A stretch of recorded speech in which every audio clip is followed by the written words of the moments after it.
Hi guys, welcome back to my channel. My name is Isabel Umahi, and if you're here for the first time, please do subscribe to this channel and drop a comment below. So today I'll be teaching you guys how I do my step-by-step brow. So this is a detailed brow tutorial, and I'll be beginning this brow tutorial by shaping the brows. I usually cut my razor into two when I want to do my brows to shape it. I don't know why I do that. I feel like it just gives me more control. So I just take off excess hairs here and there, and I just try to shape the brows in the way I feel I want to draw it. So I'm using my Beauty Line by Didi pencil. Like I always say, I always try to use a pencil that matches the color of the brows. This pencil is actually dark brown, so it matches her color, the color of her brows perfectly.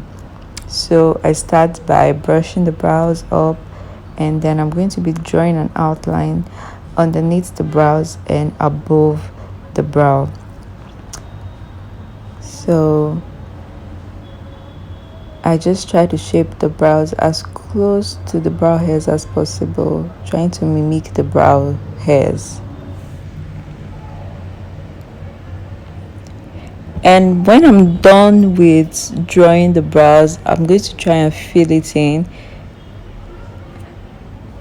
I try to fill the parts that have hairs using hair-like strokes. I just draw hair-like strokes on the parts that have hairs and try to fill the parts that don't have lots of hairs.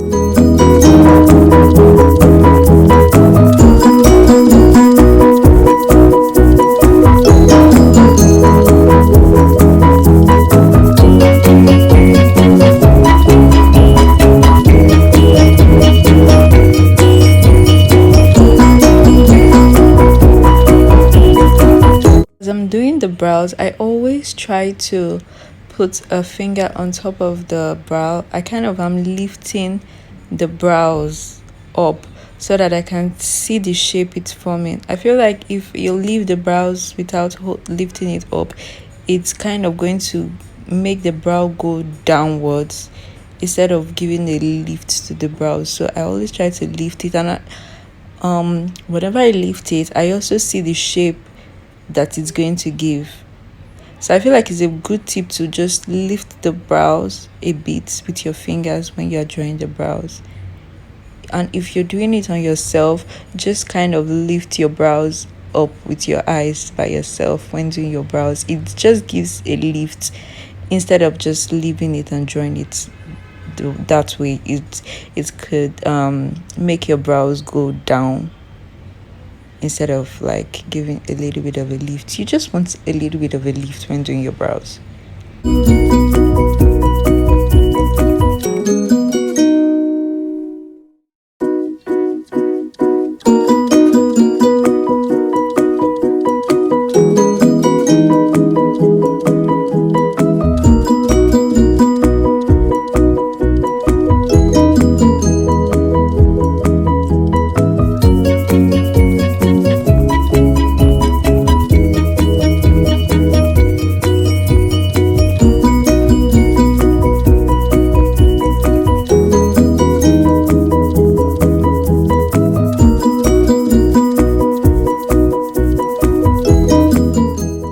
So now I'm going to just brush the brows, and after brushing the brows, I'm going to use my concealer. I'm using the e.l.f. concealer, and I'm using my MAC concealer palette.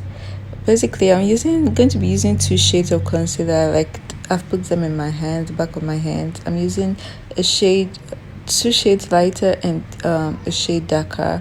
So you could also do a shade lighter, a shade darker, two shades lighter, two shades darker, but you must always use a darker shade and a lighter shade. You use the lighter one to highlight the brows, and the darker one for the beginning of your brows and for the top of your brows. So a brighter shade helps you to make the brow pop, then the darker shade just helps you conceal properly. Okay, so another reason why we use the darker shade on the top of the brows, we don't want to see that harsh line on the top. You can feel that, oh, I'm going to blend it, but the truth is that it's going to still show in your pictures when you take a picture, especially with flashlight or professional camera. That that shows. But when you use a darker shade, it's easier to blend. It just melts against the skin, and it's even more advisable you use a cream concealer, because cream concealer usually melts against the skin, so it just melt and blend when you go in with your foundation, and to just be seamless. So number one tip, if you want a seamless blend and you don't want that harsh line on your pictures, you go with a cream concealer at the top of your brows. Number two, use a darker shade for the top of your brows and the beginning of your brows. It just makes it more seamless, more professional.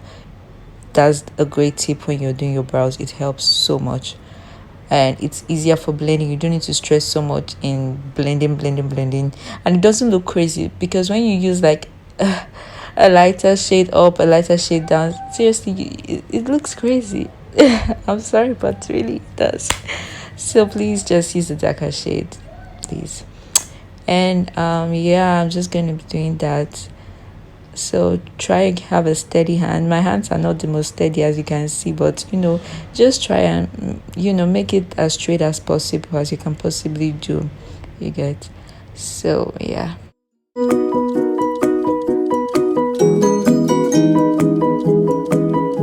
And I'm going to be using a stiff blending brush to just blend out all that concealer. Yeah, so I'll blend out both the top and the bottom. And after blending out my concealers, I'm going to be setting the part I highlighted. Even the top of the brush, I'll just be setting it with a setting powder. So I'll be going in with this Sacha Buttercup setting powder, and I'll be using to set the part I highlighted. I'll even be applying a little bit on the brows, just to take off any oil that will be on the brows, just dust whatever off. And I'll just set it properly. Also set the eyes. I put a little bit of concealer on the eyes, so I'll also set all that part.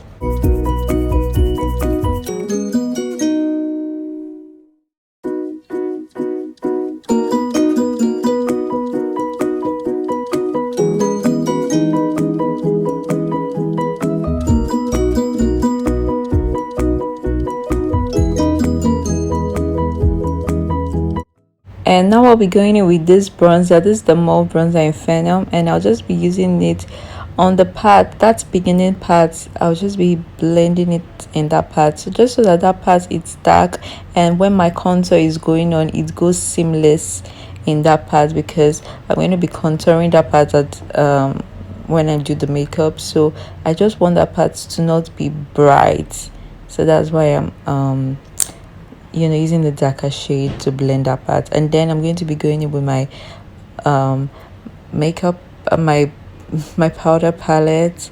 Yeah, that's the Dabel Cosmetics, and I'll be using a shade lighter than her to just just highlight that part. Now I'm using this hair wax, and I'm going to just be using it to brush my brows. I kind of brush in an upward way. So I've just brushed the brows. This will help it stay in place. This will help it look really nice. So yeah, this is my brows. This is the final product of my brows. So after this, I'm gonna go ahead and finish up my makeup. Thank you guys so much for watching this video. Please do not forget to subscribe to this channel, and do drop a comment down below. I love you all so much.